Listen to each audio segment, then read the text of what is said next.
আসসালামু আলাইকুম প্রিয় দর্শক, সবাই কেমন আছেন? যুক্তরাজ্যে বাংলাদেশের সংসদ সদস্য হাসনাত আবদুল্লাহর গাড়ি আটকে দিয়েছে সাবেক এক ছাত্রলীগ নেতা। এরপর রাস্তায় শুরু হলো তুমুল মারামারি, ছুরির আঘাতের চেষ্টা, নাকি পুরো বিষয়টা একটা সাজানো নাটক ছিল। ক্যামব্রিজের রাস্তায় ঠিক কী ঘটেছিল গত শুক্রবার বিকেলে? পুলিশ কেন এনসিপির নেতাকে আটক করলো? আর হাসনাত আবদুল্লাহি বা পুলিশকে কী জবাব দিলেন?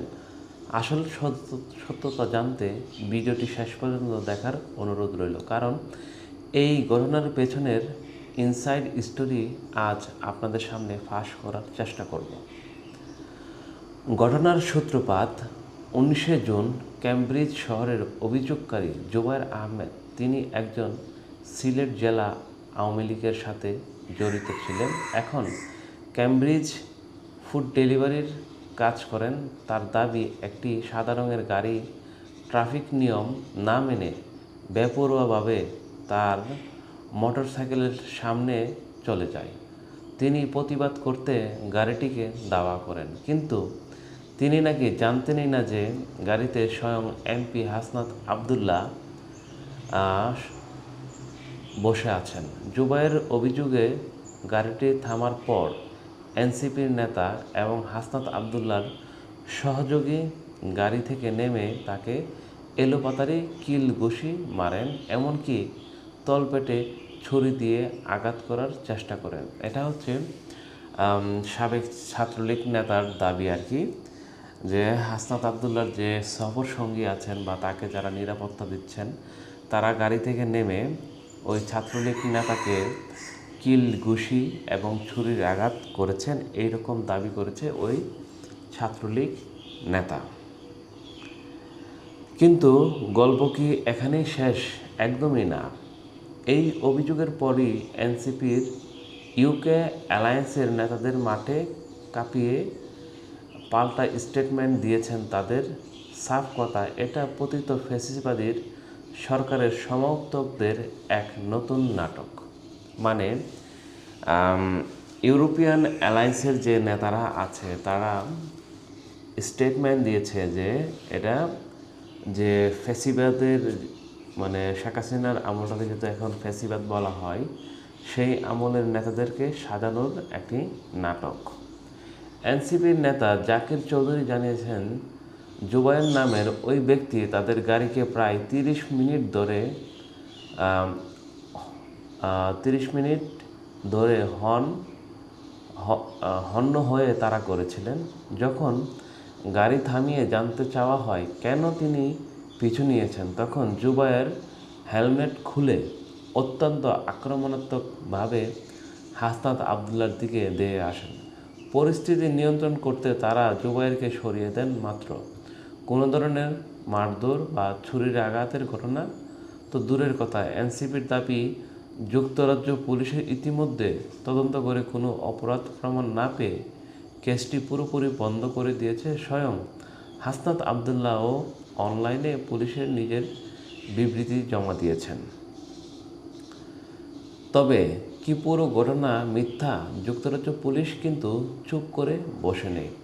একজন শ্বেতাঙ্গ নারী, দুজন ব্রিটিশ প্রত্যক্ষদর্শী পুলিশকে জানিয়েছেন, রাস্তায় ঠিক টানাহেঁচড়া, ধাক্কাধাক্কি, চিল্লাচিল্লি হয়েছিল।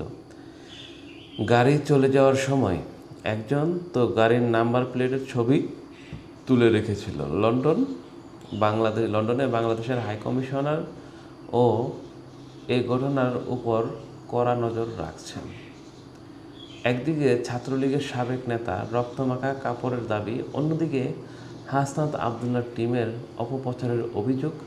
ক্যামব্রিজে এই ঘটনার পুরো যুক্তরাষ্ট্র জুড়ে তোলপাড় সৃষ্টি করেছে। আপনার কি মনে হয়, এটা কি সত্যি ট্রাফিক জ্যামের রাগ, নাকি হাসনাত আবদুল্লাহকে হেনস্থা করার কোনো পরিকল্পিত ছক? আপনার মূল্যবান মতামত ঝটপট করে কমেন্ট বক্সে লিখুন। আসলে যেহেতু বাংলাদেশের রাজনীতিটাই এই রকম, কারণ বাংলাদেশে যারাই রাজনীতি করে, আপনি ইউএস মানে ওইগুলোতে যেহেতু গণতন্ত্র সঠিকভাবে ফাংশন করে আপনি ওইসব দেশগুলোতে বাংলাদেশের কোনো নেতা নেত্রী গেলে আপনি কিন্তু খুব সুন্দরভাবে প্রটেস্ট করতে পারবেন, মানে আপনার মিছিল মিটিং করা যায়, অনুমতি দিয়ে থাকে ওই সব দেশের সরকার। আর হাসনাত আবদুল্লাহ তো জুলাই আন্দোলনের অন্যতম একজন নেতা ছিলেন এবং হাসিনা সরকারের পতনের তারা সম্মুখ সারিতে প্রধান ভূমিকা নিয়েছিলেন, যার কারণে তাদের প্রতি অনেক রাগ, অনেক ক্ষোভ ছাত্রলীগ, যুবলীগ বা আওয়ামী লীগের সকল নেতাদের অনেক ক্ষোভ রয়েছে। আর সেই ক্ষোভ থাকার কারণেই এই ধরনের ঘটনাগুলো ঘটছে এবং সামনে আরও ঘটবে। এবং ছাত্রলীগ, যুবলীগ আমরা দেখছি মাঝে মাঝে বাংলাদেশে তারা জটিকা মিছিল বের করছে, কিন্তু বাংলাদেশ সরকার কর্তৃক তারা নিষিদ্ধ একটি দল হিসাবে বর্তমানে বাংলাদেশে রয়েছে। কিন্তু ভবিষ্যতে তারা আসলে বাংলাদেশের রাজনীতি করতে পারবে কি না, এবং সেটা নির্ভর করছে বর্তমান যে সরকার আছে সেই সরকারের উপর এবং তাদের রাজনৈতিক সক্ষমতার উপর। তাদের রাজনৈতিক সক্ষমতা যদি গ্লোবালি ডেভেলপ করতে পারে আওয়ামী লীগ এবং দেশের মাটিতে শক্তিশালীভাবে ফাংশন করতে পারে, তাহলেই তারা কিন্তু রাজনীতি করার সুযোগ পাবে। আর বিএনপি তাদেরকে কেন সুযোগ দিবে না, তার একটা ছোট করে একটা গল্প বলি আমি। মূলত জিয়াউর রহমান যখন শেখ হাসিনাকে দেশে ফেরার সুযোগ দিয়েছিলেন, শেখ হাসিনা দেশে ফেরার মাত্র 13 দিনের মাথায় কিন্তু জিয়াউর রহমানকে হত্যা করা হয়েছিল। ঠিক যেভাবে বঙ্গবন্ধুর পরিবারকে মিলিটারিরা হত্যা করেছিল, ঠিক একইভাবে জিয়াউর রহমানকেও ব্রাশ ফায়ার করে হত্যা করা হয়েছিল। কিন্তু সেই অভিজ্ঞতা থেকে বিএনপি কখনোই চাবে না যে শেখ হাসিনা ফিরে আসুক। আর শেখ হাসিনা যদি ফিরে আসে বাংলাদেশের মাটিতে, তাহলে তাদের রাজনৈতিক অবস্থান আরও শক্তিশালী হয়ে যাবে। তবে যারা রাজনীতি করে, আমার ব্যক্তিগত মতামত, শেখ হাসিনা দেশ ছেড়ে যাওয়া উচিত হয়নি। প্রয়োজনে তিনি সেনাবাহিনীর কাছে আত্মসমর্পণ করতেন তাহলে, এবং সুন্দর একটা ফয়সালা করতে পারতেন। কিন্তু উনি দেশ ছেড়ে চলে গিয়ে পুরা যে মাঠের খেলাটা আছে অন্যদের হাতে উনি দিয়ে দিয়েছেন। এটা হচ্ছে আমি ব্যক্তিগতভাবে মনে করি ওনার ভুল। এবং উনি পরবর্তীতে দাবি করেছেন যে উনি পদত্যাগ করেন নাই। পদত্যাগ না করলে তো উনি বাংলাদেশের সংবিধান অনুযায়ী উনি প্রধানমন্ত্রী, কিন্তু কোনো প্রধানমন্ত্রী তো অনুপস্থিত থাকতে পারে না। আর অনুপস্থিত থাকার কারণে কিন্তু ওনার এই সুযোগ হারিয়েছেন এবং ওনার দলীয়ভাবে ওনাকে নিষিদ্ধ, সরকার ওনার দলকে নিষিদ্ধ করে দিয়েছে। ধন্যবাদ প্রিয় দর্শক, সবাই ভালো থাকবেন। আজকের মতো আলোচনা এখানে শেষ করছি।